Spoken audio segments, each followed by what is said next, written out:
Very good evening class, welcome to our YouTube channel RPSC bio academy. हम जो topic discuss कर रहे थे वो कर रहे थे माइक्रोस्कोपी, और माइक्रोस्कोपी में लाइट माइक्रोस्कोपी और इलेक्ट्रॉन माइक्रोस्कोपी को हम डिस्कस कर चुके थे। अब हम देखते हैं नंबर 3 पर, scanning probe microscopy.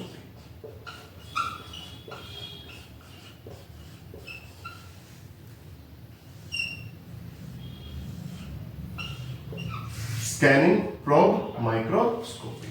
Scanning probe microscopy की बात की जाए तो ये सबसे एडवांस लेवल की माइक्रोस्कोपी है। यहां पर हम एटॉमिक लेवल तक सैंपल के या स्पेसिमेन के एटॉमिक लेवल तक स्टडी कर सकते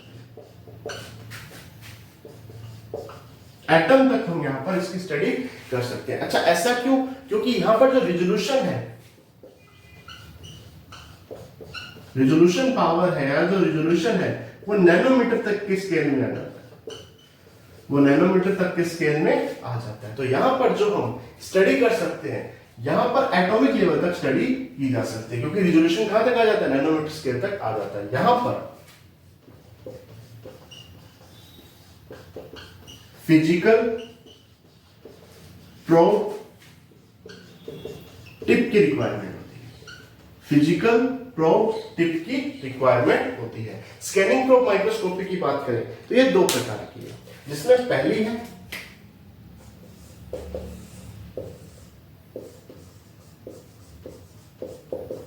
स्कैनिंग टनलिंग माइक्रोस्कोपी, और नंबर बी पे है एटॉमिक फोर्स माइक्रोस्कोपी।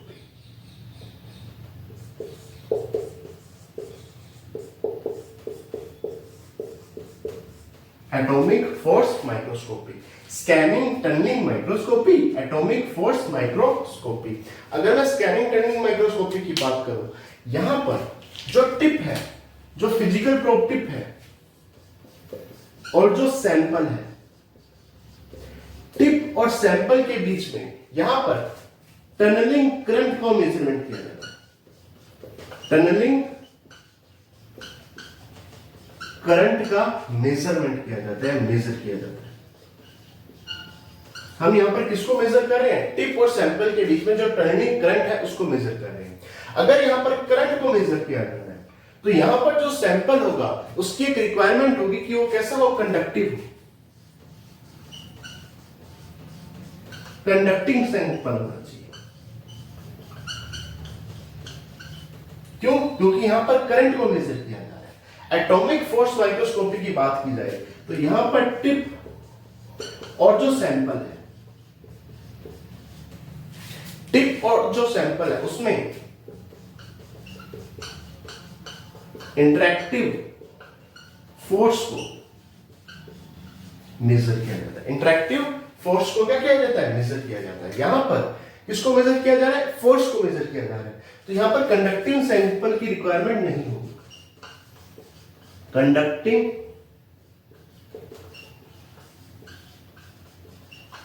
सैंपल की नीड नहीं होगी, not need, not need of conducting sample. देखिए, स्कैनिंग प्रोब माइक्रोस्कोपी की बात की जाए, यहां पर सैंपल की एटॉमिक लेवल तक की स्टडी की जा सकती है। रिजोल्यूशन नैनोमीटर में आता है, यानी रिजोल्यूशन का जो स्केल है वो नैनोमीटर तक आ जाता है। फिजिकल प्रोब टिप की क्या होती है? रिक्वायरमेंट होती है। ये दो प्रकार की है, स्कैनिंग टनलिंग माइक्रोस्कोपी और एटॉमिक फोर्स माइक्रोस्कोपी। इसे कहते हैं एसटीएम, स्कैनिंग टनलिंग माइक्रोस्कोपी। यहां पर टिप और सैंपल के बीच में टर्निंग करंट को मेजर करते हैं, और कंडक्टिंग सैंपल होना चाहिए, यानी यहां से सैंपल के बीच में करंट का कंडक्शन होना चाहिए। और एटॉमिक फोर्स माइक्रोस्कोपी में जो टिप और सैंपल के बीच में इंटरैक्टिव फोर्स की क्या की जाती है? स्टडी की जाती है। ठीक है, यहां पर कंडक्टिंग सैंपल की कोई रिक्वायरमेंट नहीं होती। ठीक है, अब हम एक एक करके दोनों को पढ़ते हैं। ठीक है, सबसे पहले हम स्कैनिंग टनलिंग माइक्रोस्कोपी को पढ़ेंगे, फिर एटॉमिक फोर्स माइक्रोस्कोपी को पढ़ेंगे।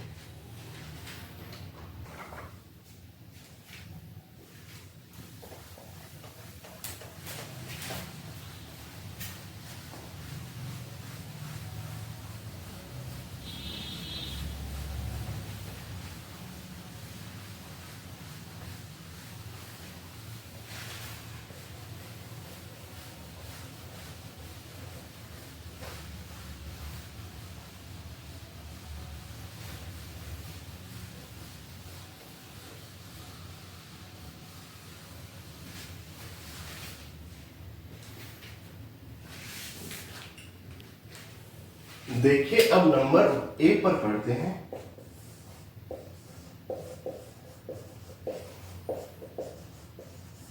Scanning,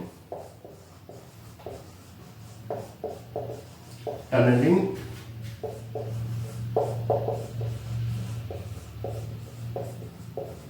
microscope. Scanning, tunnelling, microscope. Scanning, tunnelling, microscopy की बात की जाए, हम पहले ही बात कर चुके कि यहां पर सैंपल कैसा होना चाहिए,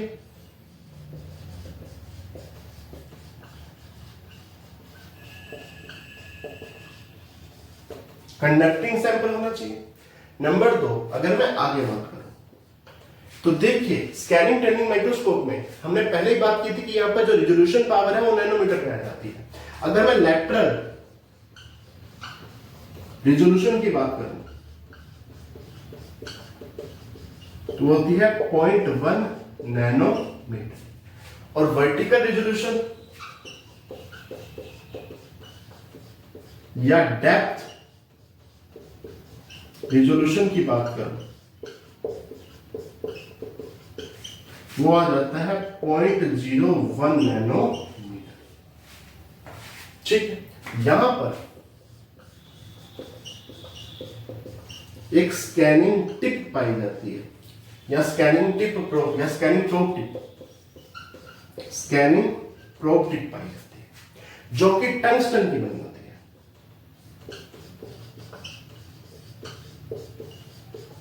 किसकी बनी होती है? टंगस्टन की बनी होती है। इसके साथ साथ यहां पर पीजो इलेक्ट्रिक ट्यूब पाई जाती है, पीजो इलेक्ट्रिक ट्यूब पाई जाती है जहां पर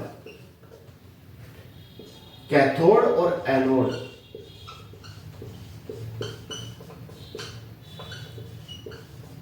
दोनों पाए। यहां पर टनलिंग वोल्टेज सोर्स की रिक्वायरमेंट होती है जो कि टनलिंग वोल्टेज हमें प्रोवाइड करवाता है। ठीक है, यहां पर एम्पलीफायर की रिक्वायरमेंट होती है, एम्पलीफायर की रिक्वायरमेंट होती है जो करंट को इंक्रीज करता है। देखो अगर मैं स्कैनिंग, टनलिंग, माइक्रोस्कोप की बात करूं या स्कैनिंग, टनलिंग, माइक्रोस्कोपी की बात करूं तो सैंपल कैसा होना चाहिए? कंडक्टिंग होना चाहिए, क्योंकि वहां से करंट का फ्लो होगा। लैटरल रिजोल्यूशन 0.1 नैनोमीटर होता है, जबकि वर्टिकल या डेप्थ रिजोल्यूशन 0.01 के इक्वल होता है। यहां पर स्कैनिंग प्रोब टिप पाई जाती है जो कि टंगस्टन की बनी होती है। ठीक है, पीजो इलेक्ट्रिक ट्यूब पाई जाती है जिसमें एनोड और कैथोड दोनों ही पाए जाते हैं। ठीक है, टर्निंग वोल्टेज सोर्स होता है जो टर्निंग वोल्टेज हमें प्रोवाइड करवाता है। एक एम्पलीफायर की रिक्वायरमेंट होती है जो भी करंट को क्या करता है? इंक्रीज करता है। अब ये काम कैसे करता है उसको देखते हैं।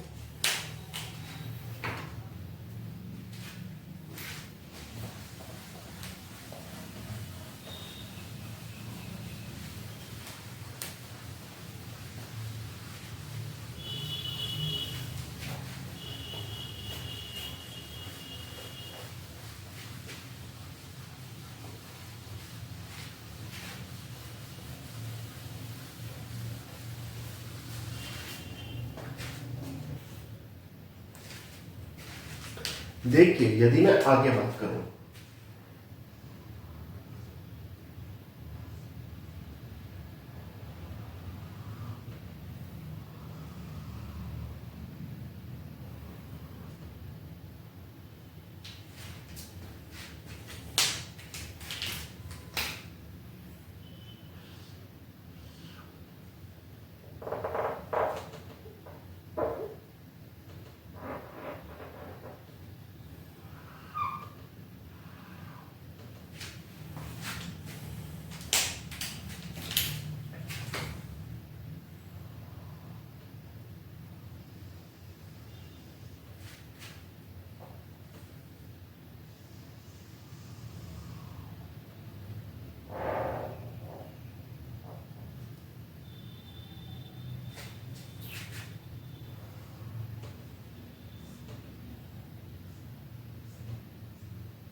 देखिए ये है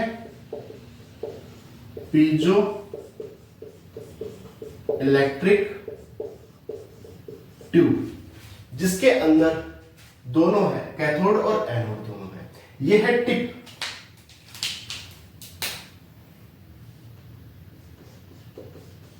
क्या है? टिप है। ये है सैंपल,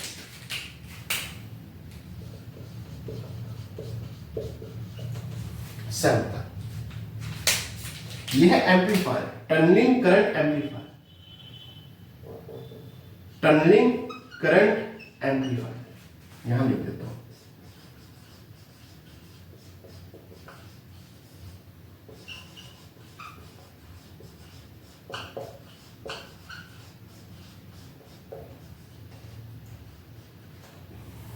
ये है स्कैनर और ये कंप्यूटर की स्क्रीन आ गई जहां पर हम इमेज को देख सकेंगे। सबसे पहले क्या किया जाएगा? यह है टर्निंग वोल्टेज,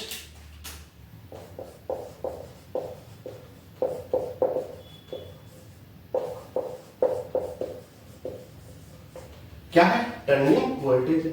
सबसे पहले यहां से टर्निंग वोल्टेज को गुजारा जाएगा, टर्निंग वोल्टेज वी दी जाएगी। टर्निंग वोल्टेज देते ही देखिए यहां पर जो टिप है वो सैंपल के पास आएगी। टिप कैसे आएगी? सैंपल के पास आएगी। सैंपल भी कंडक्टिंग है और जैसे ही टिप सैंपल के पास आएगी तो सैंपल में से भी करंट फ्लो होने लग जाएगा।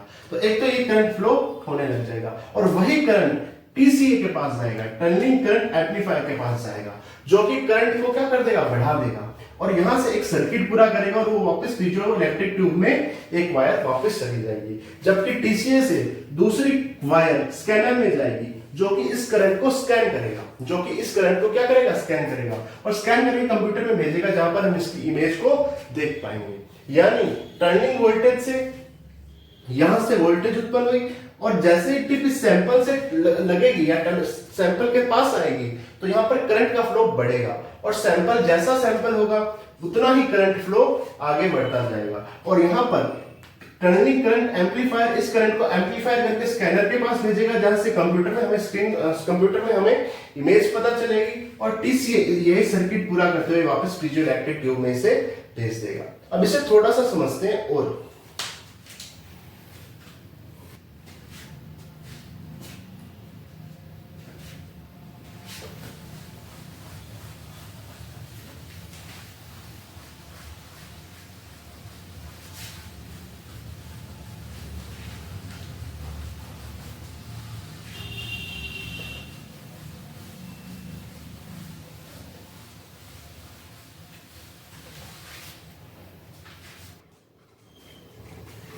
देखिए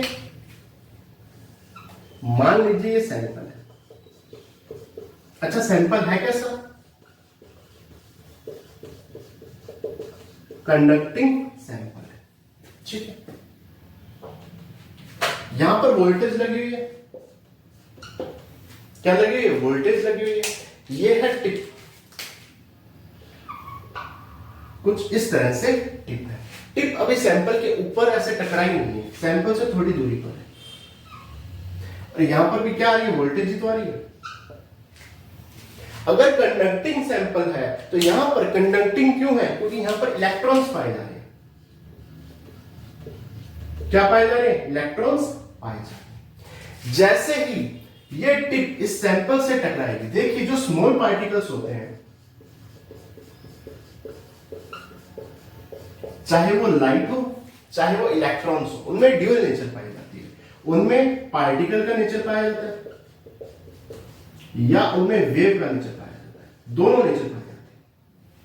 पार्टिकल नेचर पाया जाता है, वेव का नेचर पाया जाता है। जैसे ही टिप सैंपल के पास में आएगी, ये जो इलेक्ट्रॉन्स होंगे इनमें वेव नेचर आ जाएगी और वेव नेचर के कारण ये ऊपर की तरफ मूवमेंट करने शुरू कर देंगे। यानी सैंपल के इलेक्ट्रॉन्स इस जो पाथ है इसको कंप्लीट करेंगे, इलेक्ट्रिक पाथ को क्या करेंगे? कंप्लीट करेंगे और फिर करंट का फ्लो होगा। करंट का फ्लो कैसे होगा? क्योंकि जो इलेक्ट्रॉन थे इन्होंने वेव के रूप में यहां से टिप में चले गए और टिप से वापस पार्टिकल के रूप में कंप्लीट पाथवे कर दिया। पाथवे को क्या कर दिया? कंप्लीट कर दिया। करंट पाथवे को क्या कर दिया? कंप्लीट कर दिया। और वही करंट यहां से एम्पलीफायर में जा रही है, एम्पलीफायर से किसमें जा रही है? स्कैनर में जा रही है, जो कि इस करंट का मेजरमेंट कर रहा है, स्कैन कर रहा है। स्कैनर क्या कर रहा है? करंट का मेजरमेंट कर रहा है और यहां से वो इसकी इमेज बना रहा है। यानी यहां पर जो करंट है, टनलिंग करंट है, उसको मेजर किया जा रहा है। टनलिंग करंट का फ्लो कैसे हो रहा है? क्योंकि ये जो इलेक्ट्रॉन है, जो सैंपल के इलेक्ट्रॉन है, उन्होंने वेव नेचर के थ्रू टिप में चले गए और वापिस पार्टिकल के थ्रू यहां पर करंट फ्लो कर दिया। ये वोल्टेज टर्निंग वोल्टेज है और करंट कैसे? टर्निंग करंट है। तो यहां पर टर्निंग करंट को क्या किया जाता है? मेजर किया जाता है। देखिए, ये टिप, ये सैंपल, ये टिप, ये सैंपल। यहां पर टिप और सैंपल के बीच में डिस्टेंस कम, तो करंट ज्यादा फ्लो होगी। यहां पर डिस्टेंस ज्यादा, तो करंट कम फ्लो होगी। और करंट ज्यादा फ्लो हो रही है, करंट कम फ्लो हो रही है, ऐसा ही तो हो रहा है। और इसी करंट को स्कैनर मेजर कर रहा है और उससे क्या बन रही है? इमेज बन रही है। ठीक है, तो करंट फ्लो क्यों हो रही है? करंट फ्लो क्यों हो रही है? क्योंकि जो सैंपल के इलेक्ट्रॉन है, ये कहां जा रहे हैं? टिप में जा रहे हैं। इस तरह से करंट फ्लो हो रही है। तो इस तरह से ये स्कैनिंग टर्निंग माइक्रोस्कोप काम करता है। अब दूसरे माइक्रोस्कोप की बात करते हैं।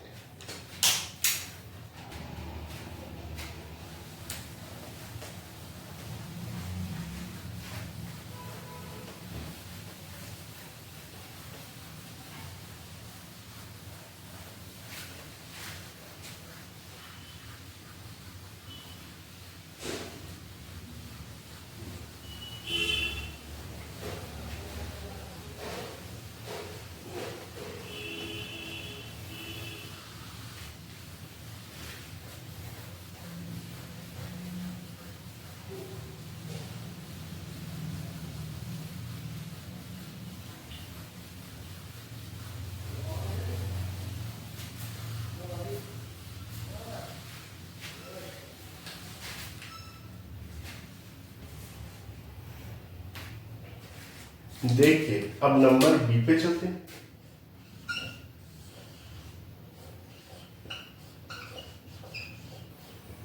एटॉमिक फोर्स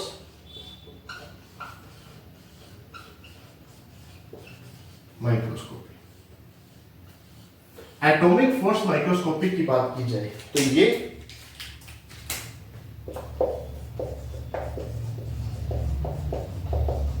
इंटरेक्टिव फोर्स को मेजर करता है।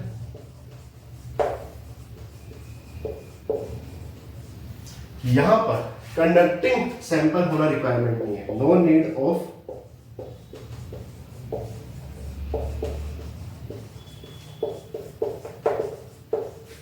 Conducting sample. ठीक, यहां पर लेजर की रिक्वायरमेंट, किसकी रिक्वायरमेंट होती है? लेजर की रिक्वायरमेंट होती है। इसके साथ साथ फोटोडायोड,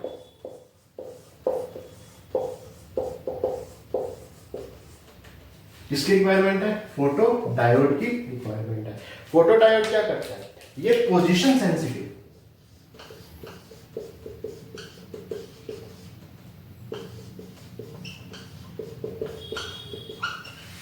पोजीशन के प्रति क्या है? सेंसिटिव है।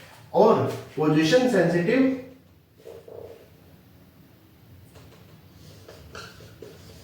लेजर डिटेक्टर है। ठीक है, लेजर को क्या करता है? डिटेक्ट करता है और पोजीशन के प्रति क्या है? सेंसिटिव है। इसके अलावा एक लेजर की रिक्वायरमेंट है, एक फोटोडायोड की रिक्वायरमेंट है, एक यहां पर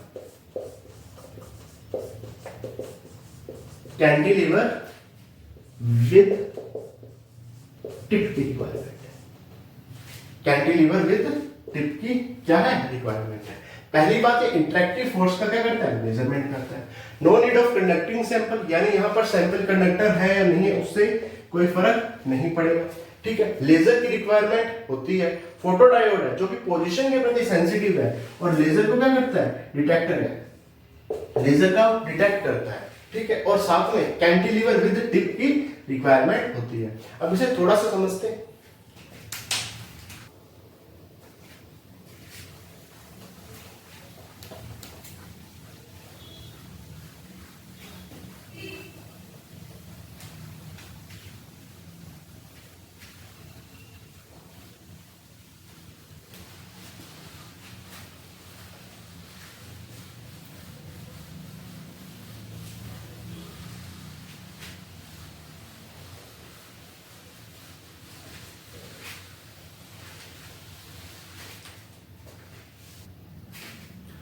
देखिए, अगर मैं आगे बात करूं,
देखिए ये है पीजो इलेक्ट्रिक स्कैनर।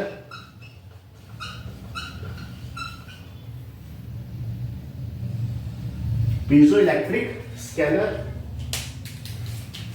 ये है सैंपल,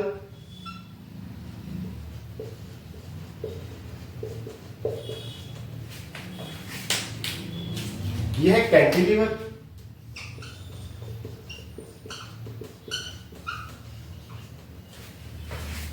और यह है टिप। देखिए यहां पर जैसे ही ये टिप सैंपल के साथ अटैच होगी या सैंपल से दूर जाएगी, यहां पर फोर्स लगेगा। क्या लगेगा, फोर्स लगेगा। ठीक है, कैंटिलीवर इसे सैंपल के चारों तरफ घुमाएगा।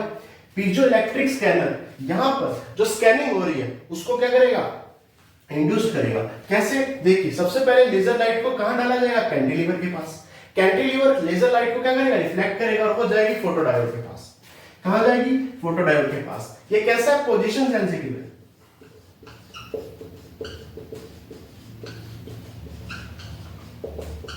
यानी जैसे ही पोजीशन में चेंज आएगा उसके प्रति क्या है, ये सेंसिटिव है। और लाइट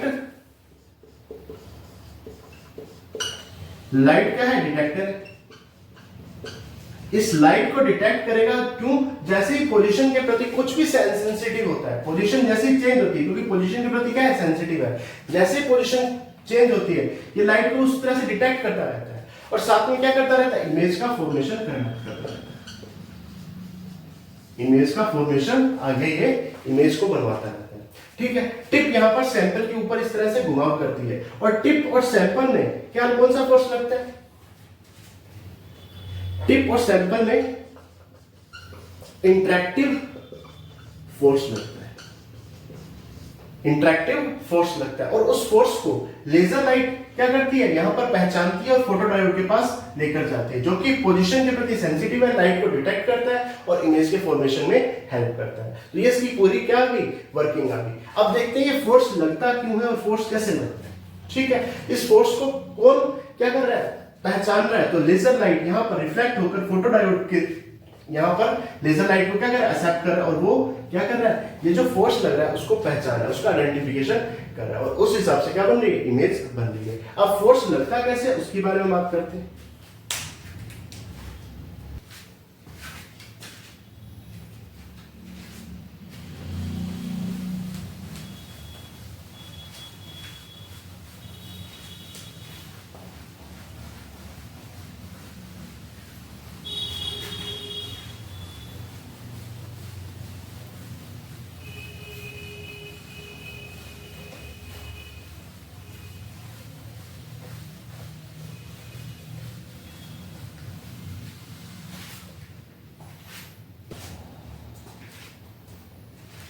देखिए जो फोर्स लग रहा है ना, वो टिप और सैंपल के बीच लग रहा है।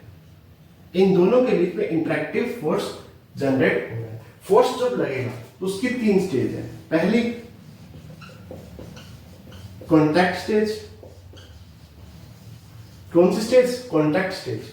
जब ये टिप और सैंपल एक दूसरे को कॉन्टैक्ट में आएंगे, क्या करेंगे, कॉन्टैक्ट में आएंगे। ये जो टिप है, ये सैंपल एक दूसरे के कॉन्टैक्ट में आएंगे तो रिपल्सिव फोर्स लगेगी।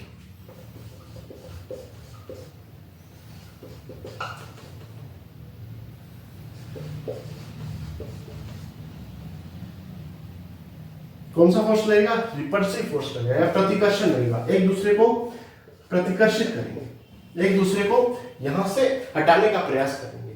ठीक है, दूसरी स्टेज कौन सी आएगी,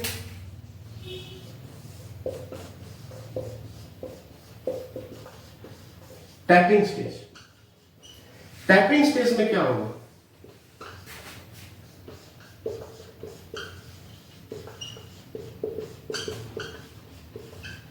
इंटरमिटेंट कॉन्टैक्ट। इंटरमिटेंट कॉन्टैक्ट का मतलब 1 मिनट में कॉन्टैक्ट हो गया, फिर हट गया, हो गया, हट गया, हो गया, हट गया, इस प्रकार से इंटरमिटेंट।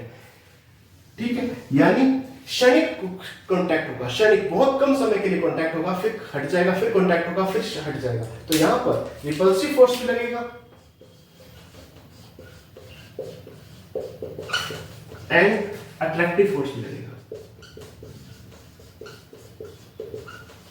रिपल्सिव फोर्स भी लगेगा और अट्रैक्टिव फोर्स भी लगेगा। तीसरी स्टेज आएगी नॉन कॉन्टैक्ट स्टेज।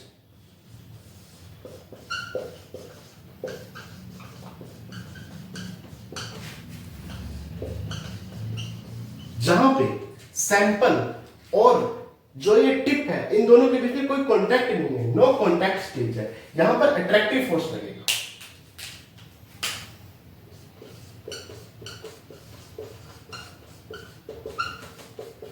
देखो, जब कॉन्टैक्ट स्टेज है, यानी ये जो टिप है और सैंपल एक दूसरे से कॉन्टैक्ट कर रहे हैं, तो रिपल्सिव फोर्स लग रहा है। कैसा फोर्स लग रहा है, रिपल्सिव फोर्स लग रहा है। टैपिंग स्टेज है। टैपिंग स्टेज का मतलब 1 मिनट में कॉन्टैक्ट हो रहा है, फिर हट रहा है, कॉन्टैक्ट हो रहा है, हट रहा है, इसे इंटरमिटेंट कॉन्टैक्ट कहते हैं। ठीक है, यहां पर रिपल्सिव फोर्स भी लगेगा, अट्रैक्टिव फोर्स भी लगेगा।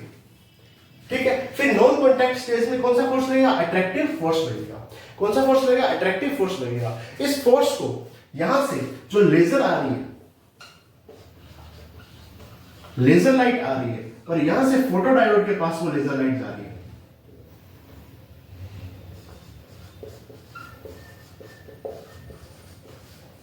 तो फोटोडायोड इस इंफॉर्मेशन को अपने पास कलेक्ट करेगा और इस हिसाब से इमेज का फॉर्मेशन होगा। ठीक है, जो यहां पर फोर्स लग रहा है उस हिसाब से इमेज का फॉर्मेशन होता है। ठीक है, और कैंटिलीवर इस निब को चारों तरफ घुमाने का प्रयास करेगा। तो ये आ गया एटॉमिक फोर्स माइक्रोस्कोपी, जहां पर कॉन्टैक्ट स्टेज आती है, टैपिंग स्टेज आती है और नॉन कॉन्टैक्ट स्टेज आती है। अब थोड़ा सा इसे और समझ लेते हैं।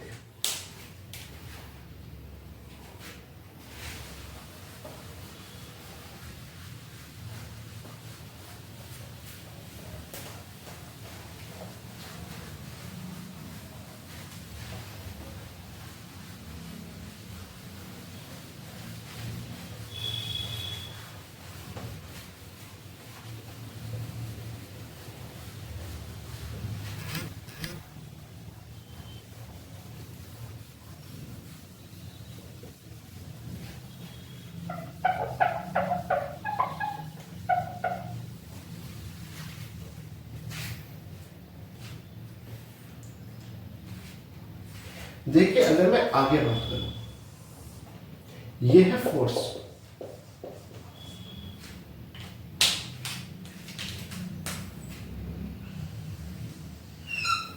ये है डिस्टेंस।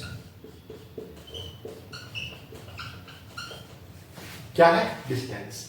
ये जो फोर्स है ऊपर है रिपल्सिव फोर्स,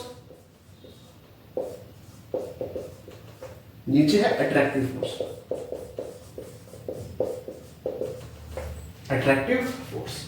अगर मैं फोर्स और डिस्टेंस के बीच में एक ग्राफ प्लॉट करूं तो ग्राफ कैसा आएगा?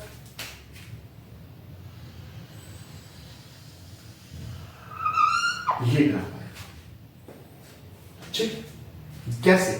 देखिए यहां पर डिस्टेंस है कम, डिस्टेंस क्या है?